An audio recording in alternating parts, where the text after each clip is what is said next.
What is up, ladies and gentlemen? Welcome back to the kingdom. My name is Drums, joined as always by the brothers behind King Golf, Regan and Jordan Headley. Taking it up first, we got Reg. How you doing, man? I'm doing good, man. I'm doing a lot better now that the Raps finished that off in double OT.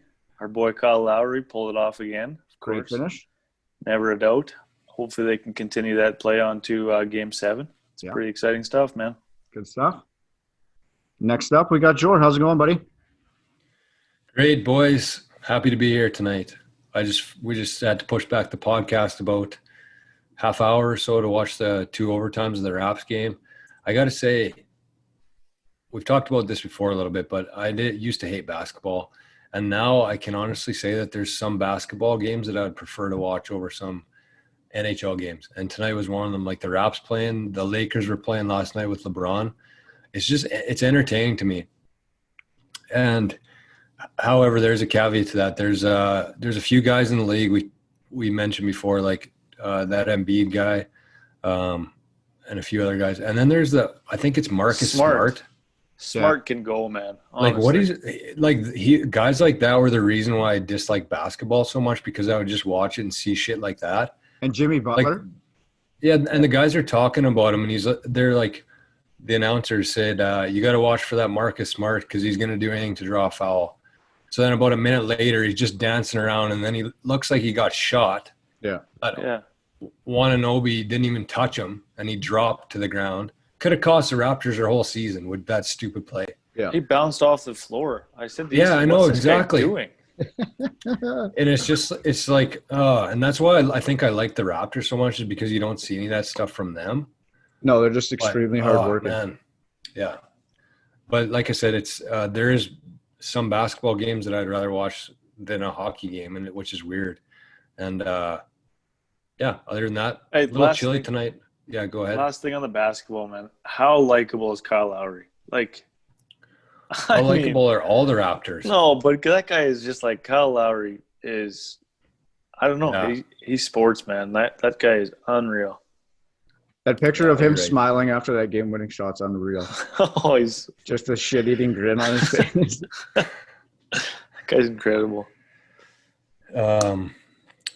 Went to the range tonight. It's the first time I've golfed since the weekend. I haven't been golfing as much. I don't know. I got some sort of wrist issue right now, and we did a ton of golf on the weekend at Rossman. But other than that, we got a couple of things left this summer, and then it's almost over. But big episode tonight. I think we got a brand new segment called Over Under. I think we haven't really named it completely, but we're basically going to come up with a few topics each related to golf, some not, and we're going to just give our thoughts on whether it's overrated or it's underrated. And from there, we're going to see how long that lasts, but we'll get into our usual stuff later on. Reggie's stroke saver, culture corner, and Jor's junk drawer. I knew this was going to happen, but anyways, we're rolling. So what's up with you, Drums? Not much, man. Golf last night in our men's night. I guess we won consolation side last night. But God, it was cold. It was cold. Oh, yeah, it would have been. I think when we got off the course, it was like 3 degrees. Yeah, it was miserable. That's unreal. That's Glenn Lee? Yep. Yeah. Well, congrats, buddy. That's awesome. Was that side and B side? Sorry, was that the consolation or constellation?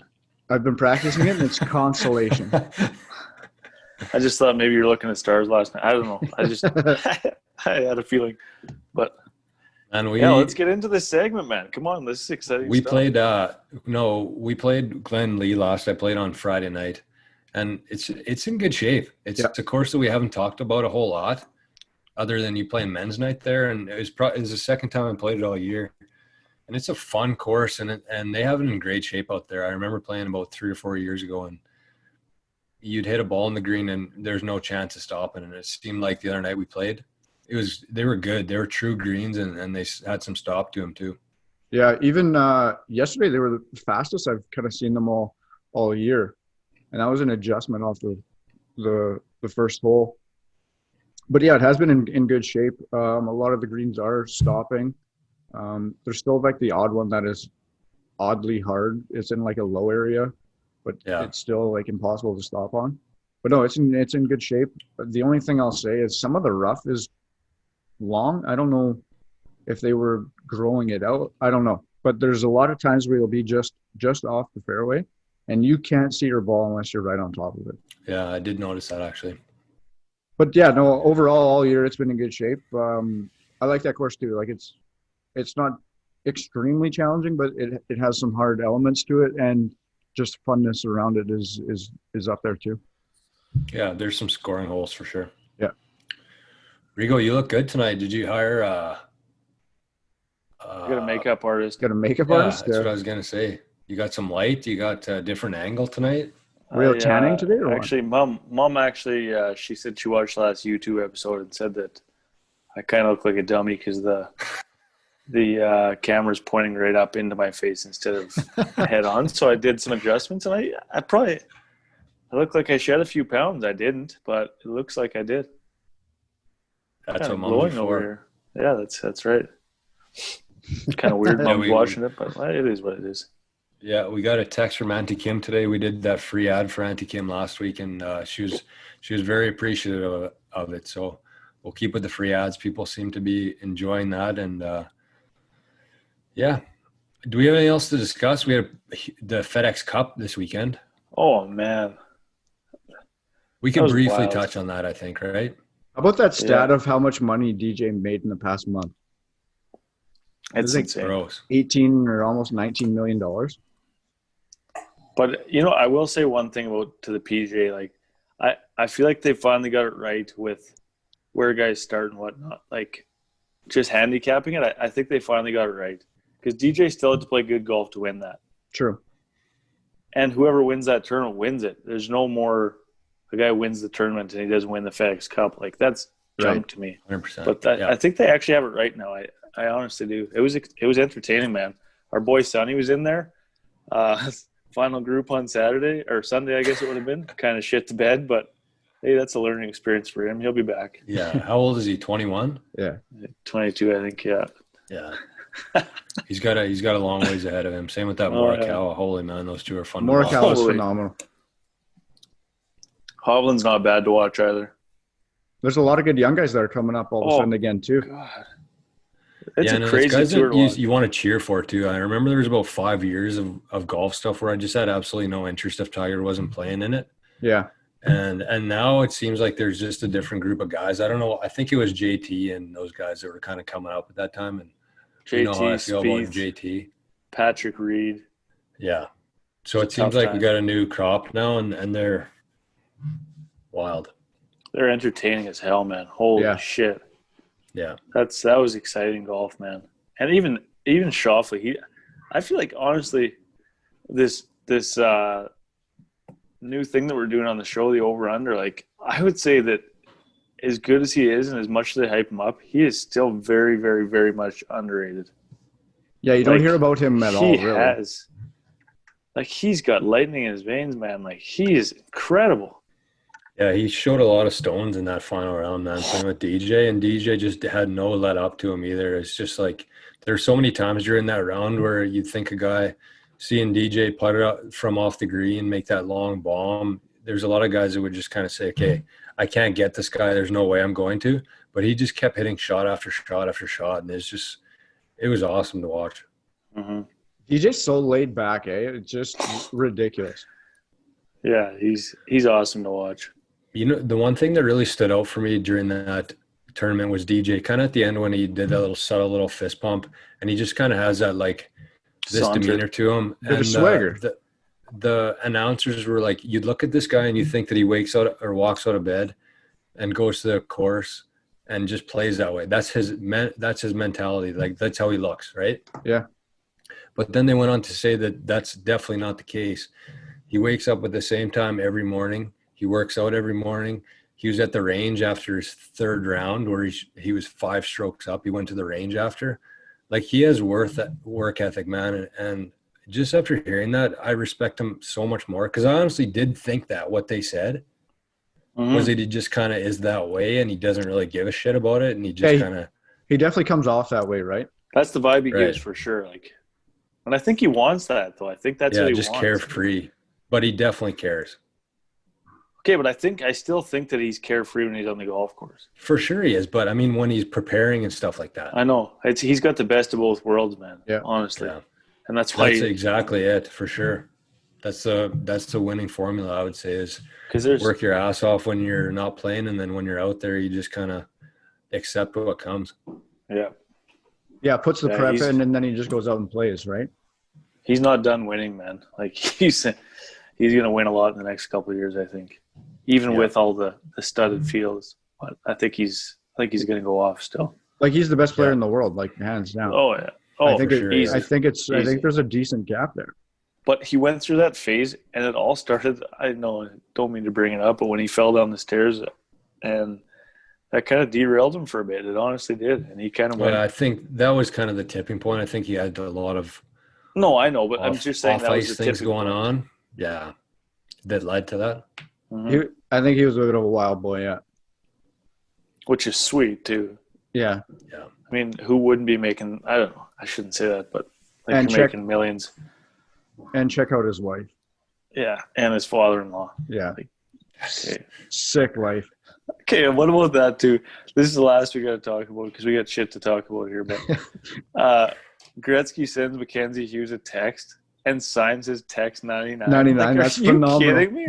That's incredible, man. Like what? Yeah, that's good shit. That was something else, man. I would. Well, we got a hot start here, so Yeah. let's get right into it. Rigo, you want to start with your first one? Yeah. So I know exactly how I feel about this, but the inaugural over-under that we're going to do is a new driver in the year it's released. Is having that new driver in the year it's released over or underrated? So buying that brand new driver, the brand new model for $650 or $700. I would say grossly overrated. I'd agree with grossly overrated. Me too. It's like buying a brand new vehicle, except this one doesn't come with warranty. Yeah. Like I'm using a driver I bought 8 years ago. Still. Yeah, there is definitely something to be said for the technology that comes out every year, but that's So- still way too much because if you wait one season, it's going to be half that price and it's going to be the exact same club. Right. I was just going to say that. So is there that many people in this world that are so materialistic that they sell that many of this year's driver that they can price it for $700? Yes. There are, yeah, okay. 100%. Yeah. And golf is like the perfect sport for that, right? Because let's face it, it's a rich white person sport. That's who has the money, and that's who's going to pay for dumb shit like that. Not really Yeah. dumb shit, but like fall into that dumb, I category would of, say, yeah. of wanting every new thing. And then it also plays on the fact that people want to get better at all costs. Like there's the Tin Cup movie where he's wearing all that shit on his head just to get better at golf. Like, so if they advertise it of this driver is going to make you so much better, like people are just going to constantly buy things. Right. But we're all in the understanding that it's overrated. Absolutely. And that buying that driver next year, the same driver for $300 instead of $700 is the way to go. Hey, unless TaylorMade wants to sponsor the podcast, then it'll be wildly underrated to own a new driver. Yeah, but I don't know. That's just how I feel. I feel it's very overrated. Yeah. Yeah. So So we're I guess we'll summarize each one and say we're all in agreement there. we're all over on that one. I hope that there's a few that we're not on the same page here for. I know that we will be. Just I put on a couple of controversial ones just to get you guys going. Ooh. Drums, what's your first one? My first one is Bryson's driving ability. Is it He hasn't- overrated or is it underrated that he can drive it 3 miles and not win a golf tournament? That's a good one.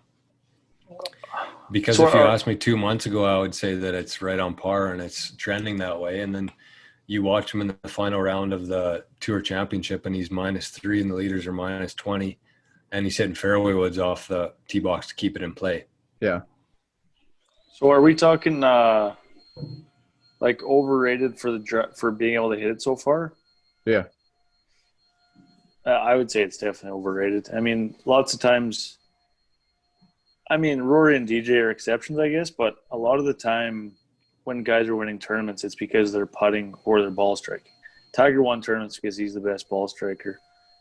Morikawa is so good because he's a ball striker. I think that it's cool and it gives him an advantage when his driver's on, but he's still got to putt the ball in the hole, and I don't know. I don't see him ever being that effective. It's entertaining. It's definitely good for the PGA for entertainment value, but I don't know. I think if he can figure out a way to do it more consistently, because 1 week on, 1 week off, I don't think he'll get him very far. Right. But that's the whole thing. Like any one of those pros, I bet, could swing their nuts off and hit it great for 1 week and then maybe not so great the next week. Like, I don't know. I don't know if I'd put all my eggs into that basket, but I would have said that 3 months ago, and then he went on that huge hot streak. So it's tough to say. That's a good one, because I would say at this moment it's overrated, but I still think that if he can tune it up a little bit, it could be right on par with it. So yeah, if he goes on a hot streak and starts like winning a couple tournaments, then maybe. But right now, I think like who cares really where it is, as long as if you're not winning, it doesn't. Exactly. All the focus that's on it, it doesn't matter. Yeah. All right, so we're 2 for 2 for the overs. Well, I had one that I thought was overrated, so I'll start with one that maybe not. Chipping in. Chip-ins. Holding out from off the green. Underrated. You think We're all underrated together too? here again. Yeah. There's no better feeling I was going to say, yeah. than cashing in on a chip. I love it for money games. I just love it. There's a few reasons why it's so cool, I think, for me, is because, one, it definitely catches your opponents off guard. Yeah. And it kind of sends a shock into their system. And two, there's so many variables involved. Like, you hit a putt, and it's somewhat flat and whatever. There's less that can go wrong. You got spin, you got different bumps to land on. There's just a lot more variables involved with a chip in. Yeah. I love it. I love chipping in. It's like honestly, but the thing about it is, I will say that playing in Dauphin growing up, you learn how to chip in because the greens are so small. Yeah. Gilbert, you don't get to chip that often in Gilbert, honestly. Like, the greens are pretty big, so That's true. You become a better long putter in Gilbert, but you become a better chipper in Dauphin. But yeah, the question, I love chipping in. And I think it's underrated for everybody. Super underrated. Okay, well, when will we get to one where we have an argument about Rigo? What do you got next? Golf shoes. Ooh, that is a good one. I know lots of people that would say overrated. I'd probably lean more underrated. If I can, let's make a caveat in here, because let's throw one in there where an option is just like, it is what it is. Like, on par. Not underrated. Yeah, on par. Let's go with that. I would say they're on par then. I'm going to go overrated. Yeah. I played some of the best rounds of my life, either like in barefoot or flip-flops or in normal shoes. I just feel like I don't swing as hard.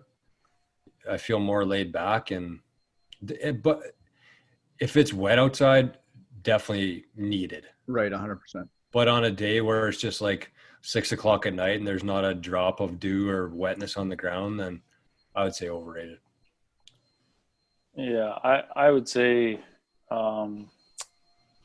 it's kind of a dumb one for me to put because I really don't have an answer either way. Like you said, Joe, there's some variables. Like, if it's wet, you need golf shoes. You don't have a chance. And I would say that tour pros probably need golf shoes just because of their movement, like how fast they move. But like you said, Joe, I've golfed some of my better rounds bare feet. And I think they're overrated, to be honest, for weekend golfers. Yeah. I'll be right back. All right, I think that's our first argument. I guess I went par, you guys went over. Yeah. I wonder what Rigo's doing right now. I think I have an idea. I do too. Hopefully his mic's not hot right now. No, he turned everything off. This is one that me and you might. We can cut that shit. It's fine. We probably won't, though. I think that it's funner. It's funnier that way. Pink Whitney. Ooh. I think overrated. Like, it's okay. Like, it's delicious, I guess, but I'm not gonna drink more than like a shot or whatever. Like, that's the only time I've ever really sought it out was for like having a shot because it's a good shot. But I'd never have a drink of Pink Whitney. Right. So I'm on the overrated on that guy. Okay. Rigo, Pink Whitney. Overrated. Everyone's still alive in that house? Yeah, Easton was vacuuming. We know. Yeah, You we could can hear hear it? Yeah. Jeez. She said, yeah, but you're wearing headphones. I said, oh, yeah, so that means the microphone's also built into my body? Jeez. Man, this is the shit you got to deal with on an amateur podcast for sure. I'm not going to say anything. So Pink Whitney, I would say overrated. It's cool because they built such a brand with their podcast, and that's what sold so many bottles of it. But the liquor itself, definitely overrated. That's the part that I don't understand. Is it 30% liquor? I don't know. I think it is because you drink it straight, right? Mm. I just don't understand why you wouldn't just buy a bottle of vodka. Say you like the taste of it, and you like New Amsterdam and Barstool Sports or whoever it is that makes it. Just buy a bottle of New Amsterdam vodka and put whatever the hell you want in it. Like buy a bottle of pink lemonade, throw that in there with some Sprite. Right. You're getting 40% liquor. It's the same price, and you're not limited to just strictly. How could you drink a whole bottle of that? Like, bleh. I don't know. Yeah. It's way too sweet to have like an entire bottle of it. Yeah, it's okay to mix with like 7-Up or like soda water or something like that. But no, I do like it as a shot, but it is overrated. Oh, you've drinking it as shots? I don't think I've ever. Oh yeah, I have had it as a shot. It's okay. Yeah. I'll tell you one thing. We were at Oak Island on the weekend. I don't know if I'm going to get in trouble for this or not, but whatever. We played Oak Island, and it was in the morning. It was like, what was that, Saturday, Rigo? Yeah, Saturday morning at like 10. We hit the back 9 hole 10. Group in front of us, TT and Keith were up there, and they were doing a shot of tequila, so we joined in. The shot was, she free poured it, and that's why I don't want to get in trouble. She free poured it, and it was in like a solo cup. So you know, anytime you're drinking a shot out of a solo cup, it's massive because the bottom's massive. So she poured about that much in it, like white tequila. I don't even know what it was. It was 3 gulps. I had a piece of toast in the morning, and I had that shot of tequila. I can taste it in my mouth right now. Nolan's like, do you want to drink? I'm like, I'll just have a Diet Coke. I had a Diet Coke. Like, I haven't had a Diet Coke in 10 years probably, just to wash the taste out of my mouth. You want a diet, bro? Actually, the Diet Coke, might have been the tequila, might have been the Diet Coke, but I turned her on in the back. I was 43-36, so maybe the shot of tequila helped me out.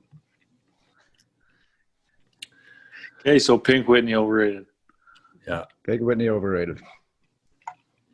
Who's up? I don't know who picked that one. I was shutting down vacuum. You're up, Rigo. I'm going to say Bushnell. You a horse? Bushnell. I'm thinking underrated. And the reason for that is because I've tried to play rounds after having it, and it's tough without it. Like, I had about a week or two where my battery died in it, and it's a different game. I will also say that anytime I'm within 100 yards, I rarely scope it. I just try to hit those shots by feel. And it is cool once in a while to go out there and just kind of go by feel, right? Because you still need to keep that aspect of your game intact, and you're never going to be exactly within the yardage. So I would say underrated. And people who don't have them, I think that they should be getting them. I'd probably, I don't know. I'm pretty par on this, but leaning more underrated. Because like you said, like one? I don't have one, but like when I golf with you or somebody that does, like you guys or somebody that does have one, you do get used to it. And then when you don't have it, it's like, well, shit. But at the same time, I'm not good enough to have an exact club for, or have an exact, or hit an exact Yeah, I know what you're yardage. saying. Yeah. Yeah. So I'd be more, I'm going to say I'm on par on that one. I'm going to say underrated. But the only reason I say underrated is because I've had a Bushnell for 10 to 15 years probably. I would say underrated now because I depend on it. Like George said, if I have a round without one right now, it's tough, honestly. Just not that it's that big of a deal, but it's just nice. It's because we always talk about on here too, like committing to shots. I was going to say that. I think that's when you that's have the that most yardage, important thing. when you have that yardage, you know how far it is. So, I mean, that's where it helps. You can commit to shots more, I would say. Yeah, you kind of sorry. Just to say what was like Drums was saying there, he's not good enough to hit the exact yardage, but the commitment part is huge because if you don't know if it's 170 or 185, you could be you don't have that commitment to the shot. So I think that even if you're not going to be able to hit it to the exact yardage, it just helps with your commitment to it. Yeah, it's all mental game too, for sure. So 2 overs and a par, or 2 unders and a par. 2 unders and a par. Drums up. My next one is Phil Mickelson. Oh, Is Phil Mickelson overrated or underrated? I'm going under. And the reason is probably fairly obvious to a lot of people. And that is if Tiger didn't exist, Phil would have been the guy. I don't know that golf would have elevated to where it is today in terms of sponsorship and tournament payouts and stuff like that. Well, it definitely would have. And just seeing Phil over the last 10 years evolve into what he is now with social media instead of the media kind of almost putting him against Tiger and stuff like that. It's nice to see his actual side. Yeah. And I think that I would say underrated for sure. I might give it a par. I don't know that he's underrated or overrated. He's definitely not overrated. That's for sure. Because if you think about how everybody talks about his short game, so now think about if you've ever seen a guy who's like a pro, like even on a mini tour, and just think about how good that guy's short game is, and then think that they talk about Phil's short game, how much better it is than the best people in the world. Yeah. Yep.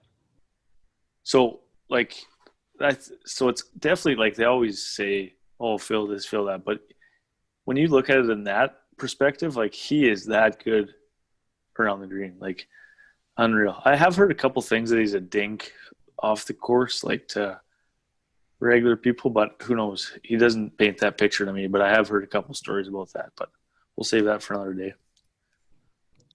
Yeah, I'm going to go with underrated as well. Aside from like the golf stuff, like you said, Joe, like with his social media presence and stuff, I think he's just showing that he's just this character too. And I think he's going to turn into like the Tony Romo of golf, like where he's just going to go on and do broadcasting and just be phenomenal at it. I think he's just going to kill that. So I think I'm going underrated for Philippe. Him in that match with Tiger, like it wasn't even close. Their likability, as much as I love Tiger, and like. Right, he just got a bigger personality. He's just so entertaining to watch out there. Right. Whether he's walking through the shots or trying different shots, or even on like Twitter and stuff where it has like Phil Mickelson fan interactions and stuff. Like he's just so engaging to people, I think. So I'm not sure where that dink comment would have came from or what that's about, but maybe that's when the cameras are off. I'm not sure. But even when he made that bet with that kid on the side of the fairway, asking him if he should go for it or not. Yeah. Stuff like that. Not a lot of players do that. Yeah, So definitely. No, it's a good one though. Yeah. What do I have here, boys? Okay, this one's I think I don't know. We'll see. Proper pre-round stretching. We had Cocker on here a couple weeks ago or whenever it was, and he said that he spends about a half hour to an hour getting ready for the golf game in the warming up and stretching. So what do you guys think about it? Well, I don't spend an hour stretching. Most times I'll be lucky. Now it sucks with COVID because you have to get up, or you basically get there and tee off, right? Like you really don't have much time. Right. So if you are stretching, you got to kind of do it and get ready at home.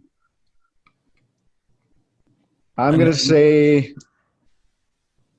it's underrated in the fact that like you can get pretty sore even just from golfing if you haven't stretched things out, right? Yeah. I'll go underrated. I'm gonna go. Not that I know from experience. Well, I don't know, but I'm definitely gonna say underrated, just for the simple fact that if you took the time to stretch before properly and you actually had the time to, I know there's a ton of rounds in men's night when you finally get loose, like you're not swinging so tight on like hole 5. So what you do from hole 1 to 5, I feel like you could save yourself a few shots if you just stretched out instead of stretching out by hitting shots. I don't know. That's just how I feel about it. I don't know from experience of my own, but I feel like stretching would help a lot. I think the problem is a lot of guys for our men's league say it starts at 4:30 in the afternoon. A lot of guys go straight from work there and they just kind of make their tee time. I know I'm guilty of that. Rigo, you for sure. And Drums would be too. Like we all kind of have that 5 o'clock tee time where you're going from work to the course and you just don't have the opportunity to do so. So I'm wondering if there's a chance, some way that you could do it. I mean, you could probably stand in your office like a dummy and do some stretches. But I think for me, I've played so many rounds in the morning, especially lately at Rossman Lake, where I roll out of bed and I'm on the tee box 10 minutes later. And just the range of motion I have is, did something happen in the world or what? Tampa won.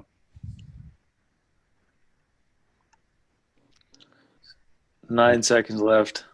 Let's give a moment of silence quickly. Yeah. All right, move Son on. of a bitch. Yeah, that's shitty. Well, at least it wasn't 8-2 tonight. Oof. I figured that there's no way in hell that the Islanders would ever have another 8-2 game. Where was I? Range of motion. Yep. So important, I think. Like if you look at my first swing of the day at 8:30 on Rossman Lake tee versus 3 hours later, the way you're swinging, it's crazy. And, guys like Bubba Watson and guys who aren't necessarily as bulky as a Bryson is, that's their whole game is their range of motion and their swing speed. So I think that grossly underrated for that, and I wish that I had more time for it. Yep. Reg, let's do one more each, and then we'll head to the second part of the show. The grooves on a new wedge. So is it underrated or overrated to be able to spin it with the new grooves on the wedge? You're probably asking the wrong boys here. Yep. No. I've had my wedge for 20 years. Same. But on irons, All right. like your feel on new irons, I can speak to that more Yeah, than we wedge. could go irons for sure. Yeah. It's so nice hitting new irons. You get about a year, right? Maybe depending on how much you golf, I guess. But that first year with new irons, or maybe 6 months. I shouldn't say 6 months. Your first couple months with new irons, just the feel of hitting it feels phenomenal compared to when you start losing the groove. Oh, but So I go under. Or just are to you saying touch just back for on spin? just to touch back on it, spin control, I guess, just having those new grooves and being able to hit spin shots do you think that's underrated or overrated? Because I I'm just going got those. over. Yeah, I just got those 2 new wedges that I talked about last episode, and they have like deep grooves. And my 58 that I always use is almost worn right down. So I know that. So I know that Yeah. it's not going to spin a whole bunch. Yeah. So it just might take some time for you, though. Right. Yeah, yeah. That But tournament even we had around in the Gilbert greens. where we were spinning the shots, I don't know. I have no control over that. I was hitting shots that I thought were perfect, and they'd spin back 10 feet. I'm not used to that, and I don't know. I didn't know what to do. I mean, I guess you make an end game adjustment, but nobody likes doing that. No. And I think that whoever said it hit it on the head was, as long as you know what it's going to do, and I think that's why me and Drums probably have the same wedges. It hardly has any grooves left in it, but I know exactly how it's going to react when it hits the green. Yeah. I think that's the most important. So I'd say overrated. Yep. I'll go over it as well. One point that I should make on that, you guys know what your wedge is going to do, but it's also nice to be able to hit a spin shot when you need to hit a spin shot. Yeah. True. Because there's definitely more situations where you want to stop it than want it to roll out. Yeah. Maybe we're biased because we're cheap Ukrainians and we have Ben Hogan wedges from the 90s, and yeah, I'm going gonna to say get new wedges next year, I think. I'm gonna say it's right on line. On Right on par. par. Yeah. Drums, it's your last one here, buddy. My last one is going to be overrated or underrated Vegas as an experience. Vegas. I've seen Vegas a few times.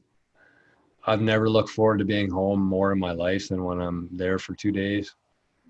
I do think that everybody has to experience so because it is almost like another planet. And this year, me and Kel went to Vegas. We flew to Vegas and then drove to Mesquite, which is an unbelievable golf town that actually Rigo told me about. We played a course there. We stayed overnight, and then we traveled through Utah, the Zion National Park there, and then we went into Phoenix. So there's different ways to experience it. I would say it's exactly what people think. Like it's Vegas. Everybody wants to go there. They should go there. And you're going to spend a shitload of money every time you take a breath, but it's something I think that you have to experience. So I'm going on par. I like Vegas a lot.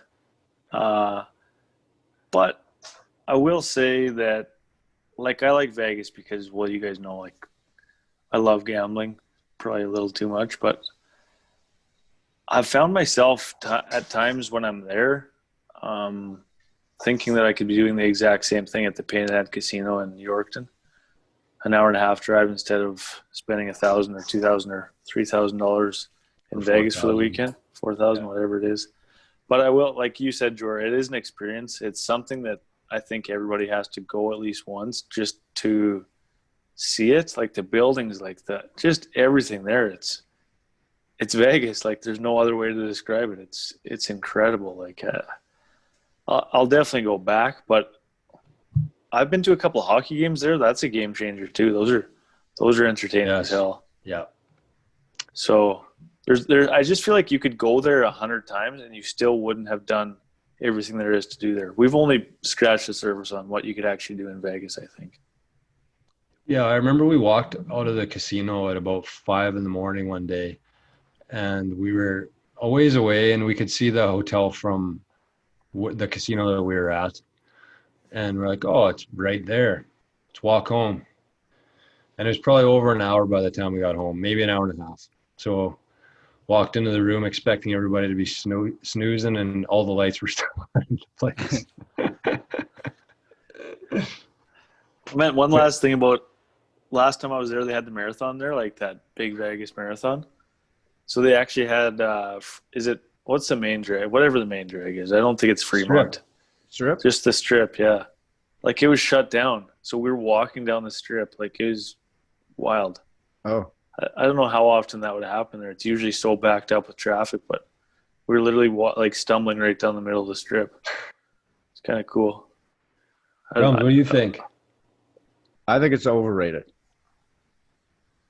I like you said, for sure. You ever go check it out if that's your thing. Like, it's perfect for that. Like gambling and all the loudness and stuff. Like, I'm not a big guy on crowds or anything like that. So I am glad I did check it out, but I probably will pass on going to it again.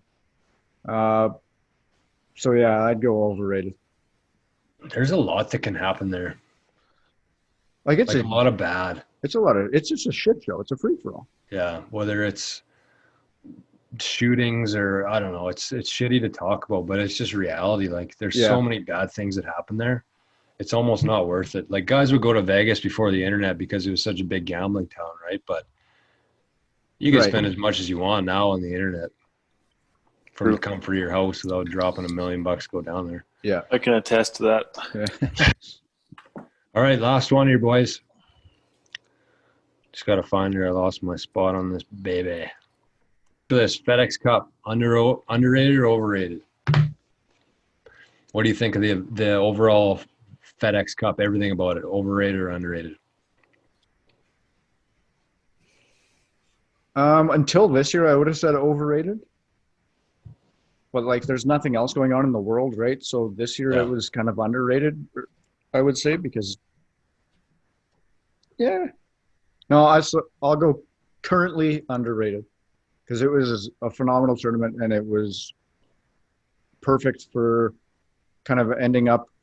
Like, it didn't really end the season though either, because like we still got 3 more majors to get through too, right? The next season next season starts tomorrow. Yeah. So like, so I don't know. I'll still say underrated though. How are the majors working now with that? Are they part of next season or this season? These next 2 are still part of 2019, 2020. Had that, okay. Added to the long list of things that don't make sense, but okay. Yeah. I'm happy to see them. So, Rigo? I'm going to say underrated just for not so much for the $15 million prize. A lot of the times the guy that wins a 15 mil or 10 mil or whatever it always is a guy who already has enough money that he doesn't know what he's going to do with his money. But it's for the guys like Mackenzie Hughes or the guys that had to fight like hell to get into the FedEx Cup, like into the Tour Championship, and then they take home $600,000. And I know like it's $300,000 towards his pension and $300,000 that he gets, but like that's, I'm not going to say a life changer because he's won a couple tournaments, but that's a lot of money even for him. Like that's huge. Oh yeah, substantial. Totally. Man. And I think that it used to kind of be a joke for the players, like, oh, who really cares if I make it? But now there's just so much on the line. Like you guys were saying, exemptions and all the cash and like there's major pressure. It's such a reward. Yeah. Even just making it into the Tour Championship, it's such a reward for your whole season, right? Like even if you had one good tournament, but no, you had to have an entirely good season to just make it into the tournament, right? Yeah. Yeah. Because I'm sure there was guys that won that didn't get in there. I think there would be. Maybe not this year, but yeah, because Wolf won. Right. He didn't make the top 30.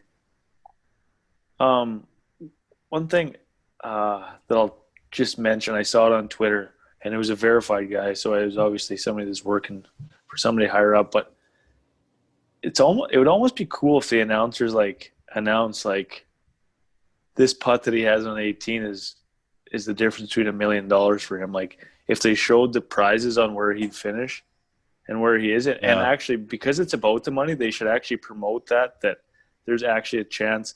So this guy's got a 10-foot birdie putt on 18. We think it's just to get into like top 5, but it's actually for $4 million. Right. Yeah, that would be cool. I thought that was cool online. They did talk about that at the last putt when Xander had to either finish solo second or tied for second. It was a $500,000 putt from 10 feet. Missed it. Missed it, yeah. That's nuts. But they should do that more, I think. Yeah, I'd agree on that. You think that, like we've seen the last few years, it's been DJ, Rory, Tiger, those guys winning that. But if Xander One, do you think that he wouldn't notice 15 mil in his bank account? I think he would. That's a ton of money. So that shows you the stones he had playing on Monday. Yeah. But yeah, so what's your verdict there, Rigo? I want to say underrated. I think the tour's done its job to make that tournament more sought after. It's kind of a nothing tournament before, but now with all this cash and everything on the line, it's become underrated. And it was cool. Yeah, and you spoke on it before, the fact that it's a lot more simple to follow. I think that if guys were tuning in the first round and DJ's on hole 2 and he's minus 10 already, it wouldn't make a whole lot of sense. But if you kind of have your head around how the start is, then it's way easier to follow on Sunday, because 2 or 3 years ago, there was a guy doing live math on a chalkboard. Yeah, that was a to joke. Figure out what place they were going to finish. Made no sense. And if they had a chance to win the tournament, so it's definitely, I'm going to go underrated too now, because, I think in a few years it'll be on par because people will start liking it again and paying more attention to it. But yeah. So that wraps up that segment. We had a couple disagreements, not many. Seems like we're on the same page for a lot of things, but we would appreciate people tuning in to whether it's in the comments on our YouTube thing now or on Twitter or wherever it may be, just to chime in and see what you think. And I think it's something that we're going to do a little more regular here, because it was cool, and it was cool to think of things to talk about. And one thing we're going to do is also open it up for suggestions too. So if you're a listener and you've been following along, just watch for it. We'll be posting something in the next few weeks or whatever it may be. And we want to get some of your guys' over-under topics. So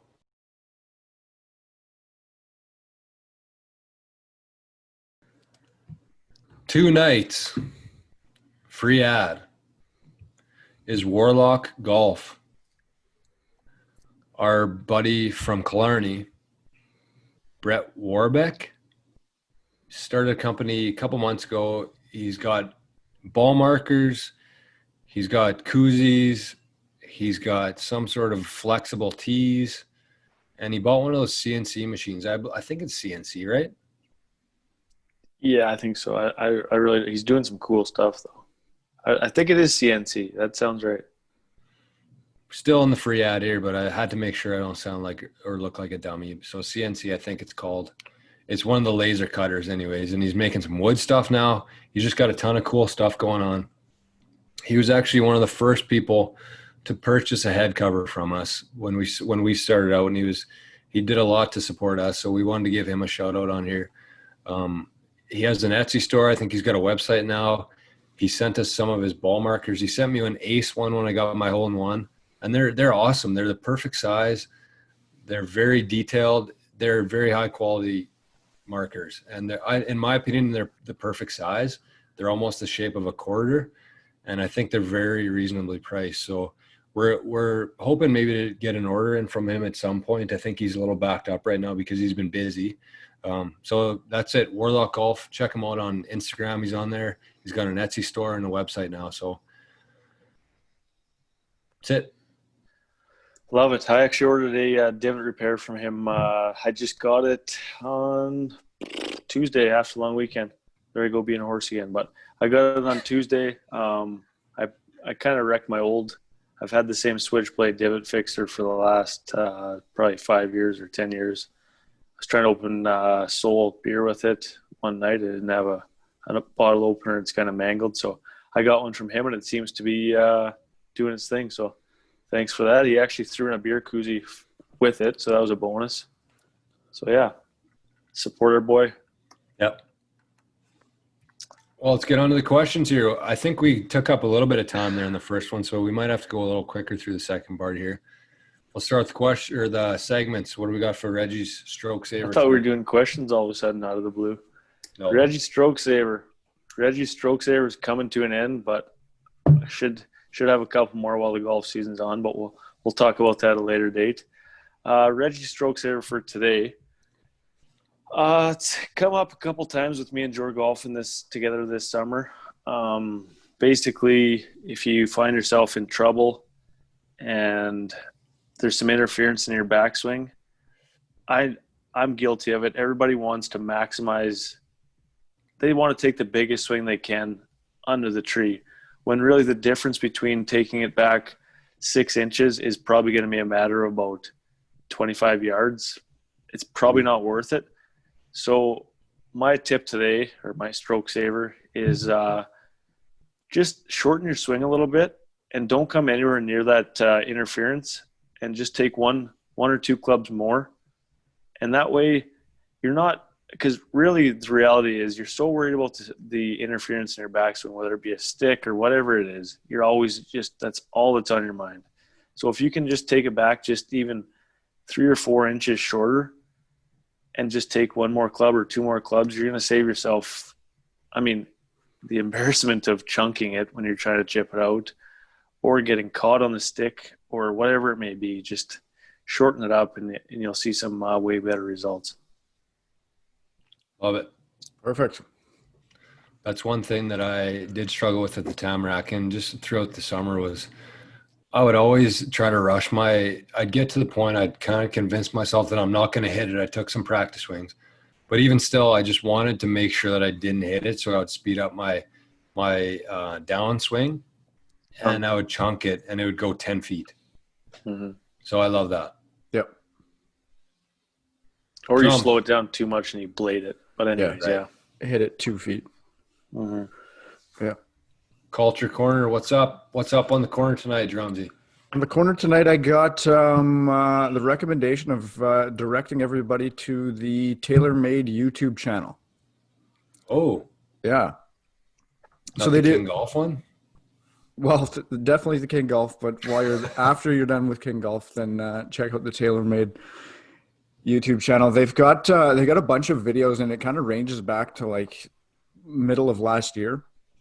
But they got like all the big stars and their big time sponsor guys all together, and they had like different competitions. Like there was 6 or 7 of them doing a long drive competition. So there's like Tiger, Rory, DJ, Morikawa, and Wolf were in there for the long drive.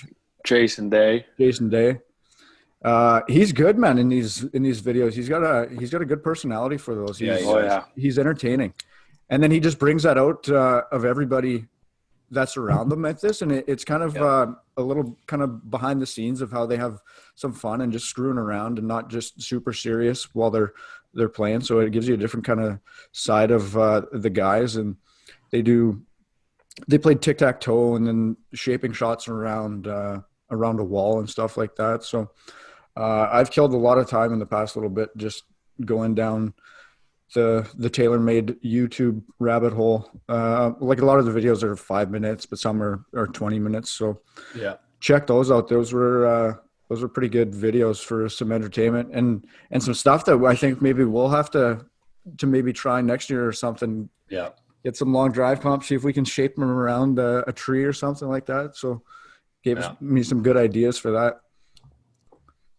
I love that, Drums. I found myself recently watching a lot more YouTube than Netflix. I watch a ton of YouTube, man. Like it's just because I just don't have the patience to try to find something on Netflix. Right. And I don't have 20 hours to sink into a season. Right. So I like finding guys or things on YouTube that I like. I watch some Gary Vee stuff on there. There's a bunch of different channels that I just go in and out of and watch 10-minute or 20-minute or whatever I have time for, right? There's options. That's a nice thing about YouTube. Yeah. And you can hook it up to your TV through the airplane stuff. So keep up with the YouTube stuff. I like that. Perfect. What's coming out of the drunk drawer today? Well, I'm into the soles for one. So not drunk, but junk drawer tonight. Tonight's is everyone's weird and different, but tonight's where do I start here? We got masks. So everybody's wearing masks. And if anybody who's talked to me in the last 2 months knows how against masks I am. And I understand the point of them and stuff. I was at the range tonight and a guy was on the range wearing a mask. No, he didn't freeze. That's just it's like a live IQ test of people. And that guy definitely failed. But anyways, that's not the point of the story. point of the story is I've had such a hard time carrying this stupid mask around, and I've been resisting it as much as I can. And so I went grocery shopping at 7 a.m. yesterday because I didn't want to be wearing that stupid mask. And so I put it like a t-shirt on. I ripped up an old t-shirt, put it around my face, looked like I was robbing a bank. Also not the point of the story, but I'm in talks with Lucy right now, who makes our head covers, and we're going to get her to make some of those, I think they're called gaiters. Have you guys seen those before? Tiger was wearing at that tournament. Yeah, they're like That's what I wear every day. They're like turtlenecks that you pull up. Yeah. Yeah. So I think I could get behind that because I would wear it golfing in the fall and stuff like that. So I guess the point of this is, Rigo's going to get his. I guess the point of this is it's not a new invention, but for all of our listeners and stuff, if you want to order one, like we're not going to be making a whole lot off here because Lucy's making them. We don't make a whole lot off of the stuff that Lucy makes because it's all more than fair wages here, made in Manitoba. But if anybody wants one, I'm going to be putting an order in the next couple of days. So if you want something to go into stores with or the golf course, I know Colton Easton has been wearing his around, and I actually loved when Tiger was wearing his. I think that they're super stylish. Yep. So if you want one, we'll add it to the order. Oh, there's Rigo and his. What's on that? Wawanisa? Is that Wawanisa on there? Yeah. WHL. Yeah. So if anybody wants one of those, send us a message. We'll add it to the order. We're hopefully getting them next week or very soon after, just to have in the fall because it gets chilly out there. And as much as I'm against masks, I don't want to put up too much of a stink about it and be weird, but I'll wear that. I still don't know. Like I wear this and it's convenient because I don't have to put that like one of those stupid masks around my ears or whatever. But Easton keeps saying whatever. She said that if it was an actual place that actually like followed the guidelines, like this wouldn't work. But who does that though? Who follows? I don't know. That's what I mean. I don't think anybody does. So I just I was in Sobeys with a t-shirt over my face. Like Dad was at Gilbert Golf Course. He's probably gonna be mad. Yeah, but that was a joke. Yeah, but he just put a wet piece of paper towel over his face. It was so funny. He went into the bathroom and he came back out. And he literally soaked a paper towel and then mashed it on his face and sucked it in so it stuck to his face. All the girls at Gilbert were just like dying laughing. Like it was hilarious, man. Yeah, but I could get behind these. They're actually kind of stylish too, to be honest. Yeah, I like them. I think we're gonna get some gray ones and some black ones. So like I said, if you want in on it, we're going to order a bunch, and we'll probably order a few extras to sell on the website. But if you want to make sure that you get one, just let us know. I gotta take mine off here. And I won't have any more comments at this time about wearing masks. 0 active cases today. We're trending in the right direction again. Get to the questions. I'll go first. I never go first. What, if you could play one course for the rest of your life and that's it, what are you playing? A reasonable one around here. Oh, around here. Oof. Like one that you played this summer. Oak Island. I'm Oak Island as well. Yeah. I feel like I have more of a tie to a course than you guys do because you're there and you play so many different courses. Like Jory, yours would be Weed City, but only like in the last couple of years. Like, are you really attached to it? So I would say Gilbert. It's always in good shape. It's such a Oak Island is such a close second, man. Like that course is unreal. We've been talking about that so much lately, how nice that course is. But speaking of overrated or underrated, Oak Island is grossly underrated. Man. Hey, it's for sale for like $10 million if you want to buy it. All right, let's get these podcast numbers up and we'll think about it.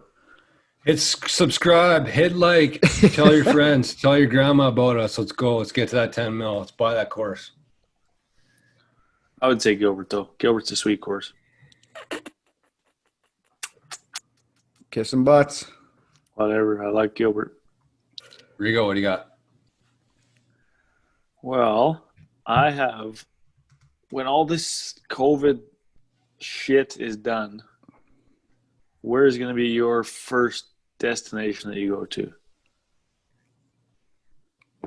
Ireland.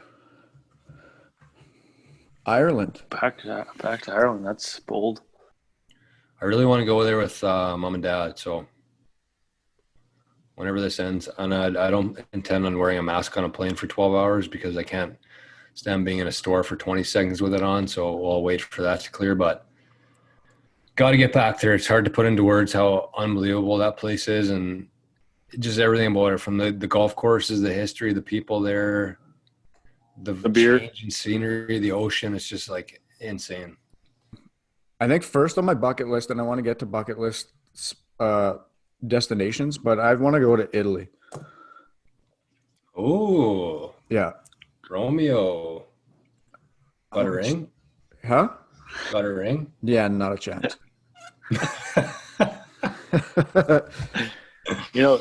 Easton was supposed to go there on For school? spring break this past year. No. She had a trip planned, and then it was supposed to be right after my birthday, so end of March she was going to go, and then COVID hit middle of March.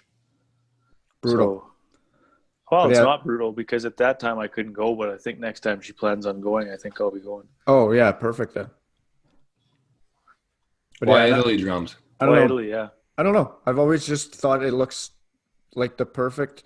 It's like not overly crowded in like places I'd want to go to. Like, and it just, you kind of get like the unreal scenery of even just valleys and stuff. And then you can be on the ocean and travel that way. But a big wine guy. So I want to do some traveling with related to that as well. So nice. I figure Italy'd be the first stop for me. I like it. I'm kind of tug of war between three places. I know I asked which place, but I want to go to Nashville like really bad for obvious reasons. Country music, insane. Just everything about Nashville. I've never heard one bad word about it. As we've heard some bad words about Vegas, but I've never heard one bad thing about Nashville. True. One city I've been hearing about a ton lately is Denver. I would like to go there. I'd like to go watch a Rockies game and an Avalanche game. That probably won't be on my top destinations, but I'd like to get there eventually. And probably the one that I want to go to the most is Bandon Dunes. Oregon. Yeah. I think that's probably my – well, I guess if you're going to Ireland, I kind of have to come with you, but I would like to go west for a change. I might not invite you. And actually, Landon Hall, he played hockey in Dauphin here. He's actually a superintendent. Well, like he went to school to be a superintendent in Lethbridge, and he's at that. What's that course? What's that course called? They talked about on Chiclet's Drum. Something. Oh, Gosser Ranch. What's a Chiclet? Yeah. He's there right now, and he's working there. And that's where all like the rich people are. Yeah, and that's like he lives like right next to that Coeur d'Alene golf course. Oh yeah. And then he like takes a boat across to go to work at this Gosser Ranch every morning. Like, I'd like to go there eventually. Just looking at what he's posting, it's incredible. Reggie, did you say what's one place you want to go or four places you want to go? I also want to go to.